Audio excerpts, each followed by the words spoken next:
अस्सलामुअलैकुम, मैं Hamza Wasim PSX analysis से। और आज की मार्केट के हाल से बात करते हैं तो आज की मार्केट 680 पॉइंट के साथ नेगेटिव बन रही। इंडेक्स 40,621 की सतह के करीब बंद रहा। वॉल्यूम्स को देखा जाए तो 93 मिलियन का काम किसी 100 इंडेक्स में हुआ, जबकि ऑल शेयर के अंदर तकरीबन 179 मिलियन का काम हुआ, जिसकी वैल्यू तकरीबन 5.5 अरब रुपए बनती है। तो देखिए इंशाल्लाह आज का जो वीडियो होगी काफ़ी इंटरेस्टिंग होगी, काफ़ी ऐसी ऐसी चीज़ें आप लोगों को सीखने को मिलेगी। तो एवीएन के वजह से भी मैं आज इंशाल्लाह डिस्कस करूँगा वंस अगेन। जहाँ अगर हम इंडेक्स को देखते हैं तो देखिए आज जो मार्केट गिरी उसकी वजह क्या थी? उसकी वजह थी न्यूज़ की आई, IMF के हवाले से आई। और वो क्या थी कि जो IMF ने जो स्केजुअल दिया है अपना 29 तक का, तो उसके जब 29 जून तक का जो इसका स्केजुअल जारी हुआ उसके अंदर पाकिस्तान के साथ कोई मीटिंग ही नहीं। अब जो हमारा प्रोग्राम है वो 30 जून को तो एक्सपायर हो रहा है IMF के साथ, मतलब कि अब IMF से जो फाइनेंसिंग की उम्मीद है वो बहुत ख़त्म हो चुकी है, जिस वजह से हमने देखा कि मार्केट में एक प्रेशर आया। अब एक बात याद रखिएगा हमेशा, news is always for the public, news is always for the individuals. ठीक है ना, इसको हम आगे है ना, इसको मैं इंशाल्लाह आगे डिटेल में समझाऊंगा जब टेक्निकल एनालिसिस करूंगा, तो उसको हम सेंटिमेंट्स के साथ मिलाकर आप लोगों को समझाऊंगा ज़रा। उससे पहले अगर हम थोड़ा मार्केट को देखें ना, तो देखिए मार्केट में आज वॉल्यूम्स लगे, इतने दिन से लग नहीं रहे थे। जो जैसे ही मार्केट अपना लेवल ब्रेक किया ना 41,200 का, जो एक मेजर लेवल था मार्केट का, जैसे ही ब्रेक किया मार्केट के अंदर एक प्रेशर आ गया, फिर मार्केट गिरती गई अपने आप को बिल्कुल मेल्ट डाउन हो गई मार्केट। आखिर में हमने देखा मार्केट ने कुछ एब्जॉर्ब की सेलिंग प्रेशर, ठीक है ना, वरना मार्केट गिर ही रही थी। इसके अंदर सारे सेक्टर्स को मार पड़ी, चाहे वो ऑयल एंड गैस हो, चाहे वो टेक्नोलॉजी हो, चाहे वो सीमेंट्स हो, तकरीबन तमाम स्टॉक्स को मार पड़ी। इक्का दुक्का हो गए न्यूज़ के ऊपर, न्यूज़ की वजह से वो चल रहे हैं, बाकी तकरीबन तमाम को ही मार पड़ी। सबसे पहले अगर हम देखते हैं टॉप कंट्रीब्यूटर्स और टॉप लूजर्स को, तो जो आज के दिन टॉप कंट्रीब्यूटर रहा ना वो कोलगेट का स्टॉक रहा। कोलगेट मुसलसल ऊपर जा रहा है, आज इसका कैप खुला। फिर पाक टोबैको, फिर शेल को भी मुसलसल अपसाइड की तरफ जब से न्यूज़ आई है। 162 की कुछ 165% की वो है जो शेयर्स है वो बिक रहे हैं। 77% जो है शेल कॉर्पोरेशन जो पेरेंट कंपनी है वो बेच रही है। फिर नेशनल फूड्स पे SNGP, JLICL, ABL, Gadoon textile, Lucky Cement, Faysal Bank, SBL और ये कुछ स्टॉक्स आप लोग को दिख रहे हैं। जहाँ डिक्लाइन साइड पे सिस्टम्स के अंदर एक बड़ी गिरावट रही, 72 पॉइंट इसने मार्केट के अंदर नेगेटिव रखे, जहाँ हब्को 57 point, Engro 45 point, OGDC 42 point, PPL 41 point. फिर आगे आप देख सकते हैं UBL, मीजान बैंक, मारी, दाऊद, हरक्यूलस, POLTRG हो गया, ईफर्ट, PSO, PSEL और FFC के स्टॉक्स हो सकते हैं। इन्होंने आज मार्केट में एक ठीक ठाक प्रेशर बना कर रखा। जहाँ अगर मैं टॉप एक्टिव स्टॉक्स के हवाले से बात करता हूँ तो आज के दिन जो टॉप एक्टिव स्टॉक होते हैं वो WTL 2 पैसे नेगेटिव बंद रहा, 27 मिनट का काम वहाँ पे KL Agri 6 पैसे नेगेटिव, सिनर्जी 12 पैसे नेगेटिव, 3 रुपये भी आज इसने तोड़ दिया। TPL भी 3 पैसे पॉजिटिव, PIBTTL 31 पैसे नेगेटिव, BAFL 18 पैसे नेगेटिव, SNGP जो है वो पॉजिटिव बंद रहा 44 पैसे, जहाँ शेल 5 रुपये पॉजिटिव रहा, और जो आपका HBL हो गया वो 6 पैसे पॉजिटिव बंद रहा। ठीक है, तो ये बेसिकली रहे जहाँ टॉप एडवांसर्स के अंदर मोस्टली इलिक्विड है। एक से हसीब वक्का शुगर मिल है, जहाँ टॉप डिक्लाइन साइड पे मोस्टली इलिक्विड है। एक है जैसे LSEPL हो गया, LSEPL हो गया, बाकी तो मोस्टली सब इलिक्विड स्टॉक्स हैं। तो देखिए जैसे आपको मैंने बताया आज IMF की न्यूज़ की वजह से आज मार्केट के अंदर बेसिकली प्रेशर आया। अब लोग क्या समझ रहे हैं कि IMF का प्रोग्राम नहीं हो पाएगा, ठीक है, जैसा मैंने शुरू में आपको न्यूज़ भेजी। लेकिन एक बात याद रहे, अभी तक हमारा जो स्केजुअल है ना उसके अंदर पाकिस्तान का नाम इसलिए भी मिसिंग है क्योंकि अभी तक हमारा स्टाफ लेवल एग्रीमेंट ही नहीं हुआ, ठीक है। इसलिए अभी तक ये कंक्लूड कर लेना कि IMF प्रोग्राम नहीं हो रहा ये गलत है। न्यूज़ ऑल्दो आई है, लेकिन अभी से हम ये कंक्लूड कर ले कि IMF प्रोग्राम नहीं हो रहा वो गलत है, ठीक है। क्योंकि जैसे ही पाकिस्तान का स्टाफ लेवल एग्रीमेंट हो जाएगा ना तो ऑटोमेटिकली जो है पाकिस्तान का नाम वो स्केजुअल के अंदर आ जाएगा, ठीक है। इसके ऊपर पूरा एक आर्टिकल भी बेटिस ग्लोबल के ऊपर आया है, Pakistan name missing from IMF meeting schedule as SLA not signed yet, ठीक है। उसके ऊपर बहुत अच्छा ये डिटेल में समझाया हुआ है, आप उधर जाकर पढ़ सकते हैं।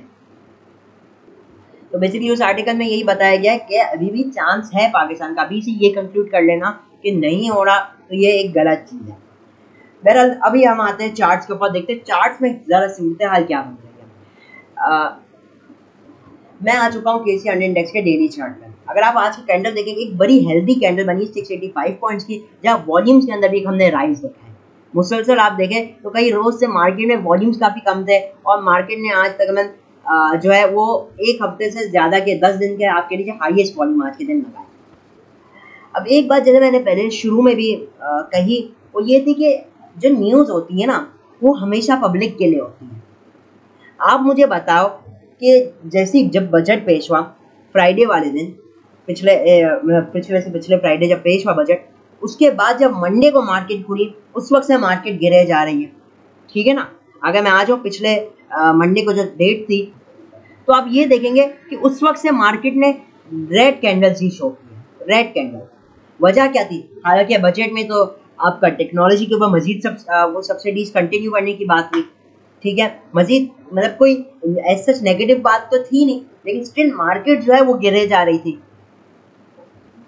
वजह ये थी कि हमारे यहाँ जो स्मार्ट प्लेयर्स होते हैं, वो ऑलरेडी उनको ये हो रहा था कि IMF के साथ कुछ मुश्किलात आ सकती है प्रोग्राम होने पे, ठीक है, तो मुश्किलात आ सकती है, उस वजह से मार्केट गिरे जा रहे थे। आज जैसे ही न्यूज़ आई है, हमारे यहाँ यूजुअली हम देखते हैं कि जो इंडिविजुअल्स होते हैं, जो पब्लिक होती है, उनकी सेलिंग आ जाती है, ठीक है। हालांकि कोई ऐसी न्यूज़ नहीं है ये, मैं मानता हूँ ये नेगेटिव न्यूज़ है, लेकिन कोई अनप्रिडिक्टेबल चीज़ नहीं थी। तो यूजुअली यहाँ पे जो इंटेलिजेंट लोग होते हैं ना, इंटेलिजेंट इन्वेस्टर्स, वो फिर यहाँ पे बॉटम हंट करना शुरू हो जाता है, वो पार्शली मार्केट के अंदर एंट्री लेना स्टार्ट हो जाते हैं, ठीक है। आज गिरी मार्केट, मैंने आज कुछ लिया, कल गिरेगी मैं कल और ले लूंगा माल। आप पहले भी देखें ना, जब भी न्यूज़ आती है ना मार्केट में, तो एक कुछ वक्त का प्रेशर होता है और वो प्रेशर ऑटोमेटिकली एब्जॉर्ब हो जाता है अनटिल एंड अनलेस वो कोई सिवियर बैड न्यूज़ ना हो। आप देखें अगर हाल में जैसे कंपनीज के हवाले से भी हम देखते हैं, इंडिविजुअली स्टॉक को, TPLP ने डिविडेंड अनाउंस किया और बायबैक की न्यूज़ हाईली पॉजिटिव था। अब मुझे बताइए कि जैसे ही अनाउंसमेंट आई, उस वक्त एकदम का तो एक झटका तो लगा, TPLP का अगर आप चार्ट देखेंगे ना, एकदम ऊपर का झटका लगा, एकदम पैनिक तो नहीं, एकदम buying I, aggressive buying I. उसके बाद क्या हुआ? नीचे आ गया, एकदम नीचे आ गया, 15 रुपए के पास जाने के बाद ये 13 रुपए 80 60 50 पैसे आ गया, 13 रुपए 40 पैसे तक आ गया। आज एक्स हो गया, आज भी बढ़ने के बाद थोड़ा नीचे आ गया। अब ये बात थी कि न्यूज आने से पहले उसने रैली कर ली थी, जैसे ही न्यूज आई उसके अंदर गिरावट आई। क्यों? क्योंकि news is for the public, news is for the individuals. ऐसे आप तमाम स्टॉक्स में देखें, न्यूज जब अनटिल एंड अनलेस कोई अनप्रिडिक्टेबल चीज हो जाए, कोई अल्लाह ना करे कोई जैसे वॉर की सूरत हाल हो जाती है, या कोई ऐसी न्यूज हो जाती है कोई जो कुछ प्रिडिक्ट ही नहीं कर सकता, तो फिर उसका डेफिनेटली फिर एक प्रेशर आता है। मतलब कि अगर कोई बहुत ही पॉजिटिव न्यूज आई और उस पर आपका स्टॉक ने परफॉर्म ही नहीं किया हुआ पहले, तो फिर उसके अंदर एक परफॉर्मेंस आएगी। तो ये जो पैनिक था ना आज का, वो न्यूज़ के ऊपर ही था पैनिक, ठीक है। और फिर हमने देखा कि कई स्टॉक्स हैं जो रिकवर भी करते गए, फिर और जो प्रेशर है, लेकिन कहीं कहीं हम लोग को मार्केट में बाइंग दिख रही थी, वॉल्यूम्स लगे ना, आप देखें तो सही मार्केट में वॉल्यूम लग गया, मतलब बायर्स भी मौजूद थे मार्केट के अंदर। और आप ये देखें तो बिल्कुल बॉटम पे वॉल्यूम्स लगे हैं। मैं अर्ली टाइम फ्रेम पे भी आ जाऊंगा, तो बिल्कुल बॉटम के साइड पे मुझे लगना स्टार्ट हुए मार्केट के अंदर।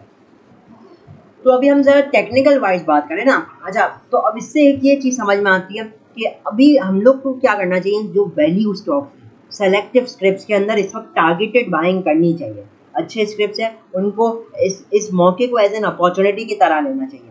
अगर मार्केट यहाँ से थोड़ी और गिरती है, अपॉर्चुनिटी की तरह सेलेक्टिव स्क्रिप्ट टारगेटेड स्टॉक्स के अंदर बाइंग करनी चाहिए।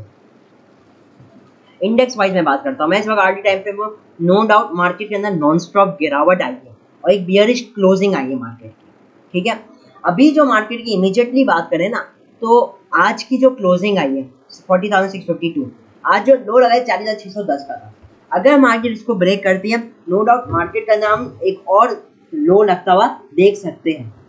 तो सपोर्ट लेवल 40,600 का लेवल, अल्लाह नगर अगर ये ब्रीच होता है तो मार्केट जैसे मैंने कहा एक शार्प लो की तरफ जा सकती है। वो पे जो सपोर्ट लेवल होंगे 40,450 और फिर 40,250 से 300, ये इंपॉर्टेंट लेवल है। इसके बाद जो मेजर लेवल आएगा वो 40,100 और फिर 39,900 के लेवल्स होंगे मार्केट के अंदर। तो बहरहाल अगर कोई शार्प लो लगता है तो उसके अंदर डेफिनेटली जैसे मैंने कहा टारगेटिंग बाइंग करनी चाहिए, क्योंकि मार्केट इसका हाईली ओवरसोल्ड पोजीशन के अंदर है और एनी टाइम एक रिकवरी के अंदर जा सकती है। रेजिस्टेंस लेवल की अगर मैं बात करूं तो इस वक्त मार्केट का रेजिस्टेंस लेवल है 40,800, इस वक्त 150 पॉइंट ये दूर है। अगर इसको मार्केट ब्रेक एंड सस्टेन करने में कामयाब हो जाती है तो मार्केट के अंदर चांसेस होंगे तो मार्केट एक रिकवरी के अंदर दाखिल हो। 40,950 से लेकर 41,150 तक मार्केट एक रिकवरी के फेज के अंदर दाखिल होता हुआ आ सकती है, जहाँ पे आपने डेफिनेटली में थोड़ी प्रॉफिट बुकिंग भी करनी होगी, ठीक है, क्योंकि मार्केट में एक बड़ी किस्म की सेलिंग आई है ना।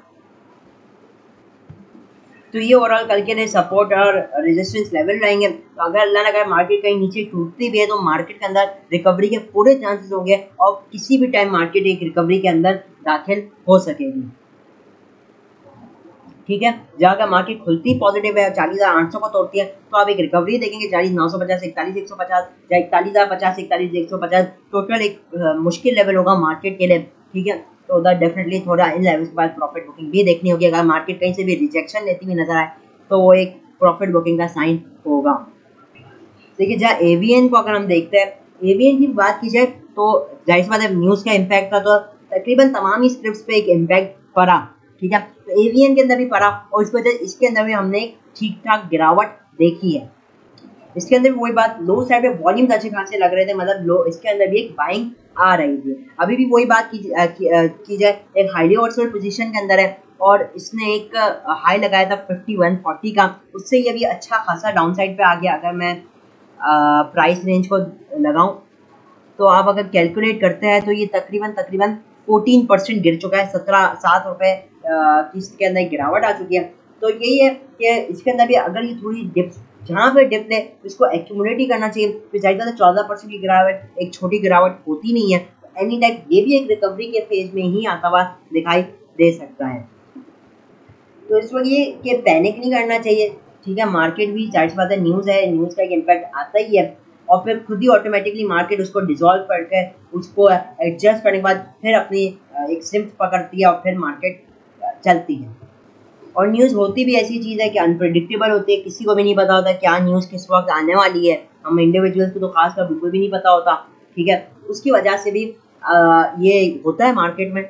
तो इन न्यूज़ेस को ही लोग अपॉर्चुनिटीज़ बनाते हैं। पास भी हमने बहुत बार देखा है ऐसी न्यूज़ेज आती है, मार्केट 1 दिन 2 दिन 3 दिन गिरने के बाद फिर ऊपर चली जाती है और उधर जिसने लिया होता है वो ही असल कमाता है, ठीक है। तो लेवल्स को भी रिस्पेक्ट देनी चाहिए। जिधर मार्केट में ब्रेकआउट है, जिधर कोई पॉजिटिव कैंडल कोई भी बुलिश इनगल्फिंग कैंडल बनती है तो डेफिनेटली बाई की तरफ ही जा सकता है with a very strict stop loss के साथ, ठीक है।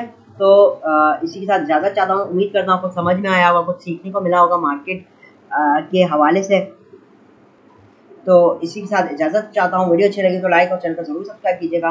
मैं उमदा वसीम PSX एनालिसिस से।